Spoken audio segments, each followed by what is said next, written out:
Zelensky and Putin and I say Volodymyr Zelensky and Vladimir Putin. Why an a dictator? We are there be breaking down now what the dictator pa. So far I am a man for the entire this topic we and say a man for we a tie ebusame inbox so maybe on phone. I catch them say Argentina me support to a year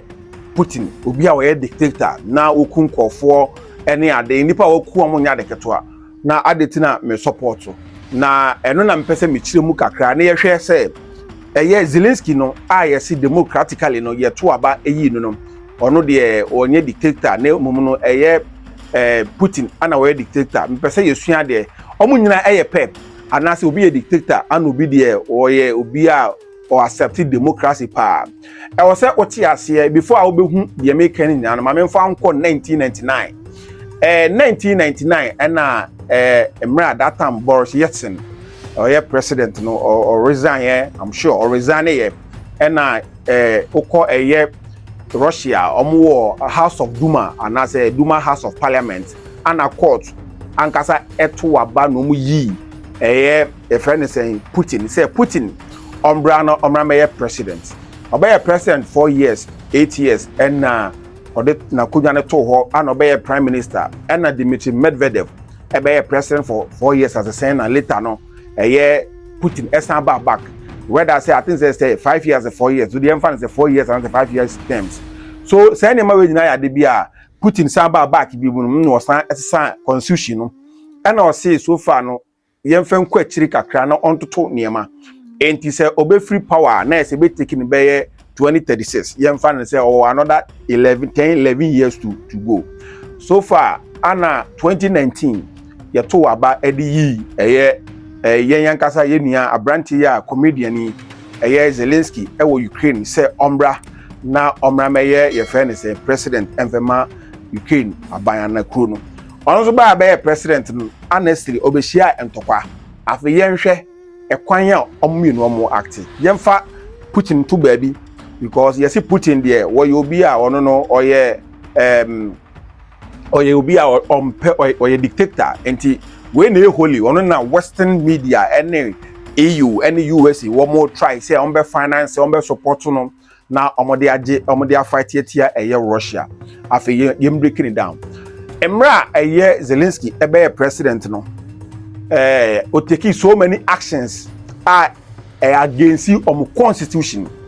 and human rights na womo asori kese bia ewo Ukraine omo frɛ no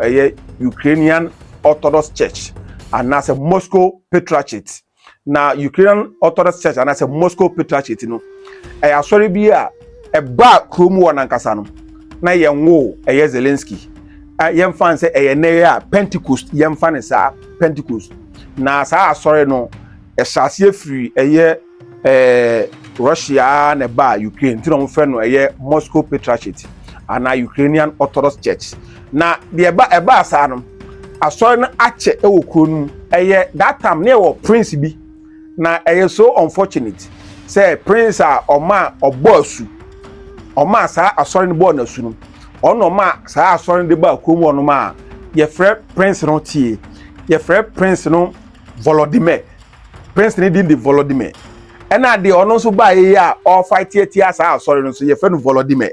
na edin Volodymyr no obetimi kura so afrɛ no Vladimir na 988 AD yemfa nte say after the death of Jesus Christ 988 AD after the death of Jesus Christ ena prince we ema Moscow Patriarchate ebe born nasu ana omje asoro no ewo kunu mu na asoro no ebro 1000 years ewo Ukraine na so far Zelensky eba no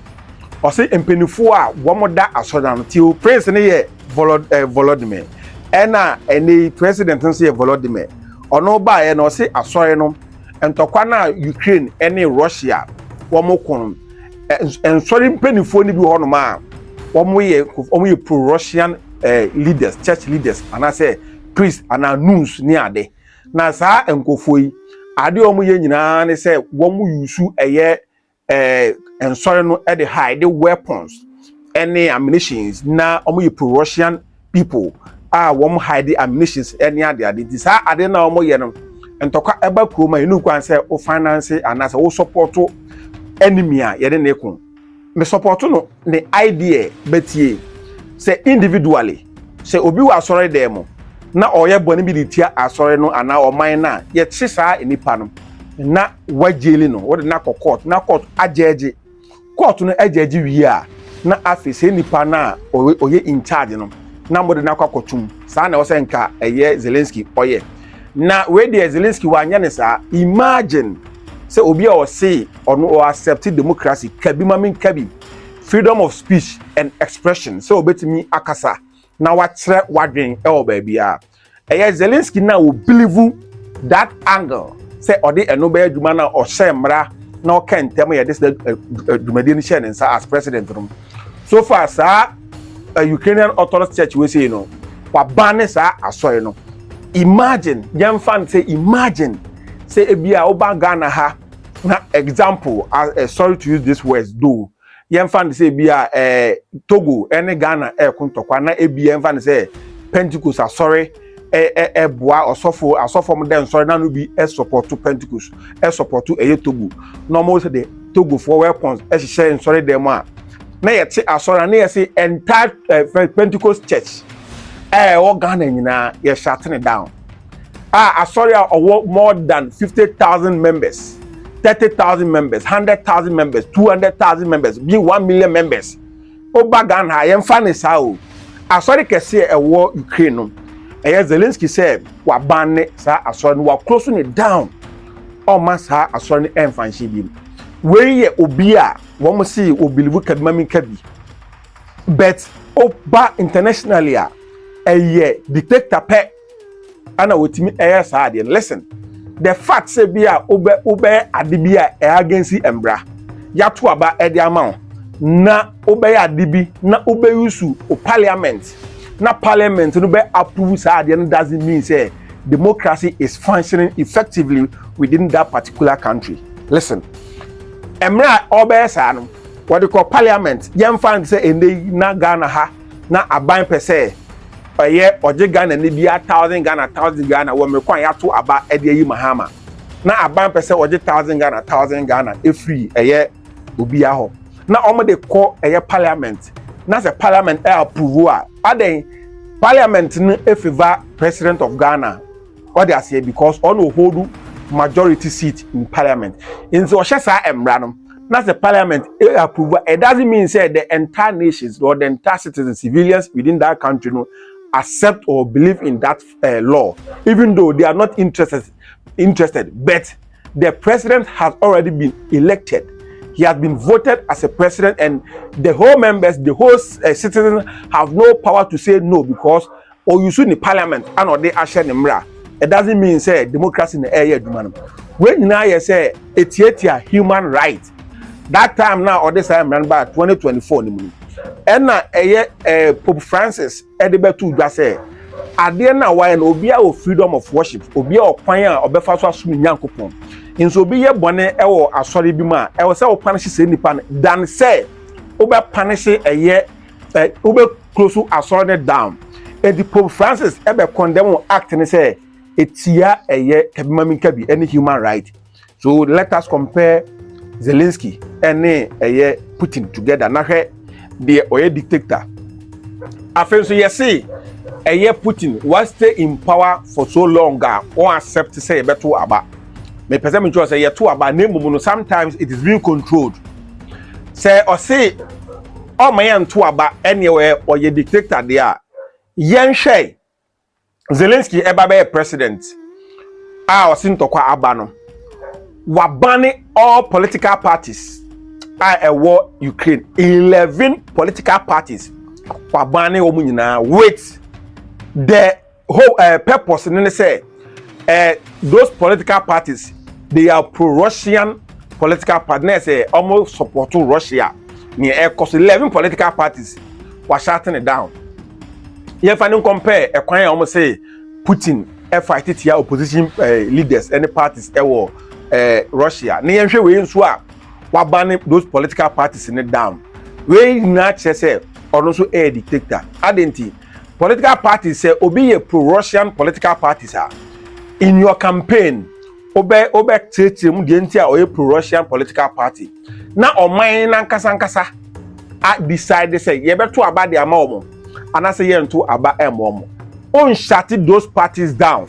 say omo ye pro-Russian political parties parties akese no aba na down we obi a we dictator pep and obetimi ayesa de we ade a oye no obi a say against omo constitutional rights and human rights say obi a freedom say obe form any party biara ono ye de opep it is so far say Zelensky also oba be form a political party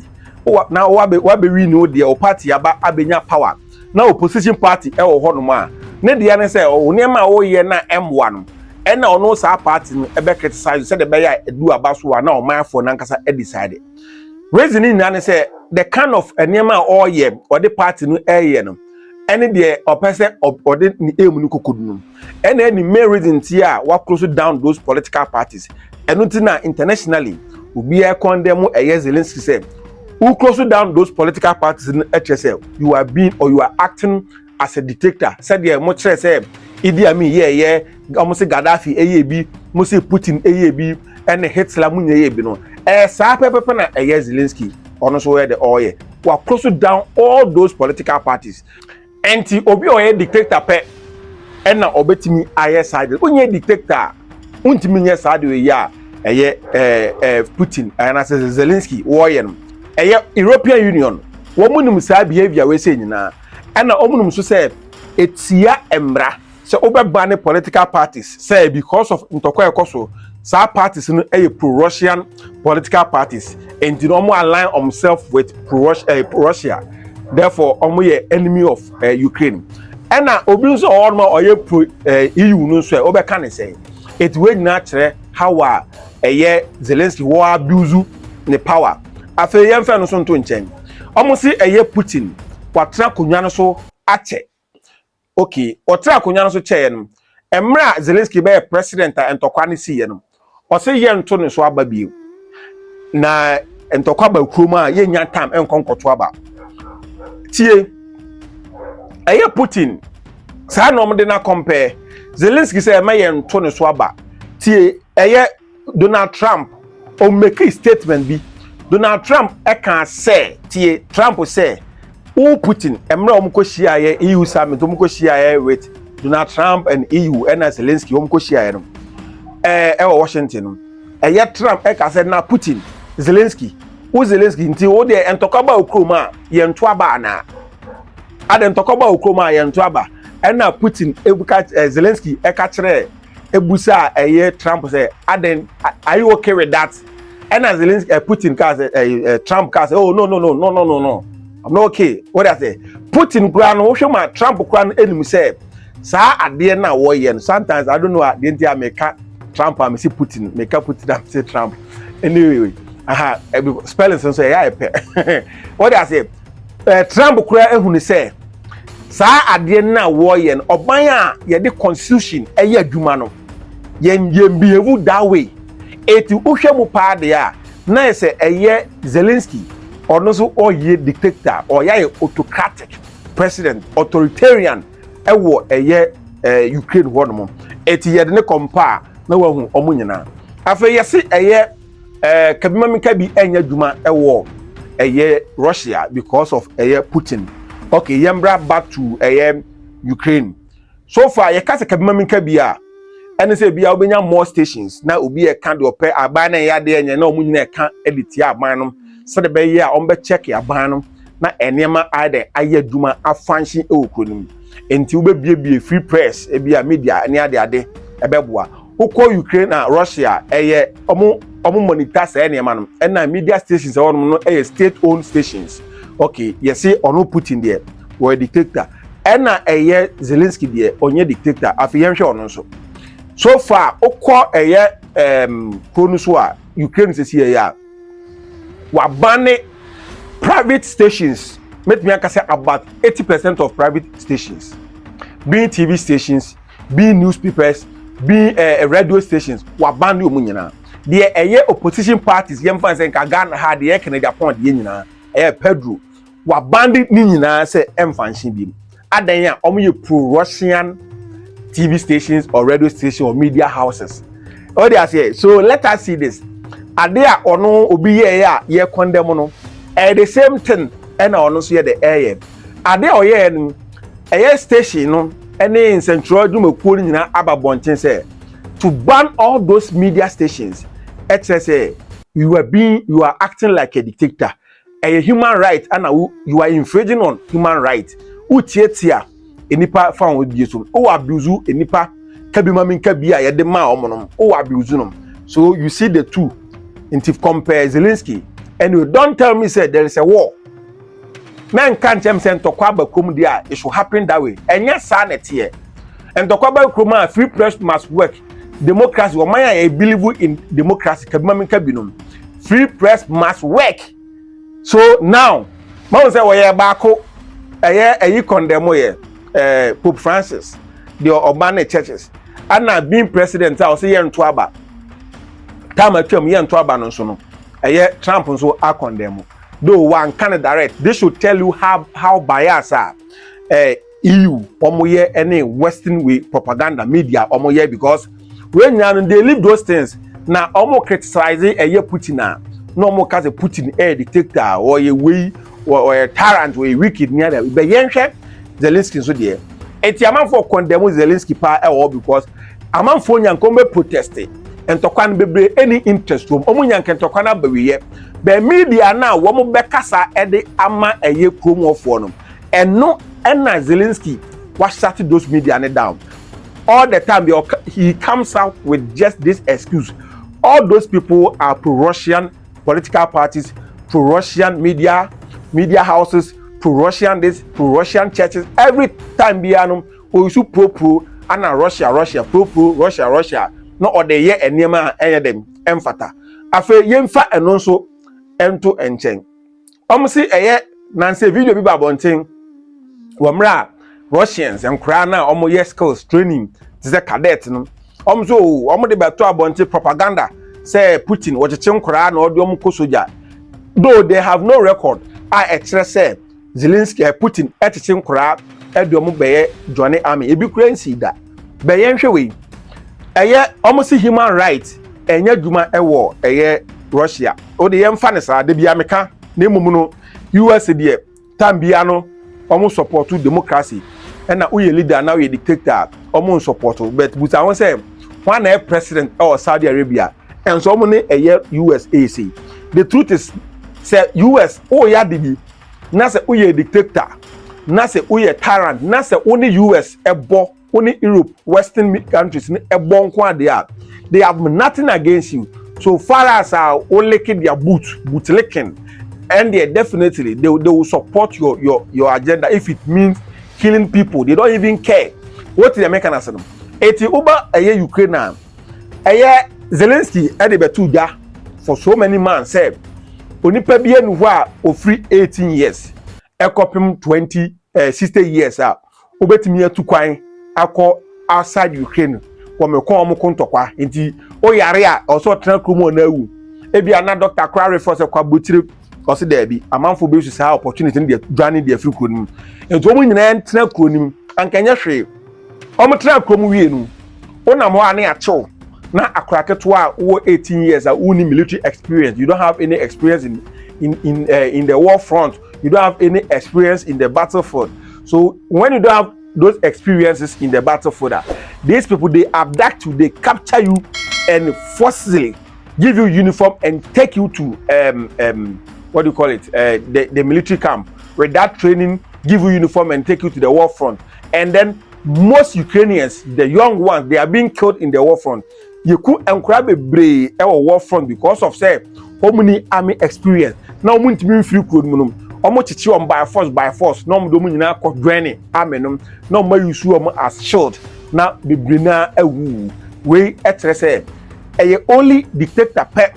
and obema sa ekwan say yenchin ko fom ko wura army mu because oman e kontokwa na emfi onipa na nkasa ne pemu sa wochi obi na de ne ko war front wo me ko enipa ni military experience bia now the etuohye ne nsa na odwane a wasan so action dia na human rights in the edumana. Don't tell me say there is a war, so you support all those things. This makes Zelensky to a dictator. Anything America say, a basse Putin, any Zelensky a dictator they are. Any Putin a dictator they are. Zelensky didn't go charm because within that 4 years obedi akunyan or sin tokwane by the year and 12. But imagine say Russia and Ukraine air kun tokwa for 20 years. Obey president for 20 years. Say Russia. Omuni Ukraine, omo kuntokwa for 20 years. Zelensky be president for 20 good years. Say cause 30 years. Obey president for 30 years. And I make sure say enunti na wo say suffering. How I torture kromo of what humiliate you omo na amanfo wa treat your fan with yesu ntino. Onya na nke ntokwa na koso saa. Enunti na Donald Trump eka se mo onya ontwe ntokwa no so no moment negotiation kwa na o say there be oh my because when you say more than tokwane koso so no tokwane ye nkuni bi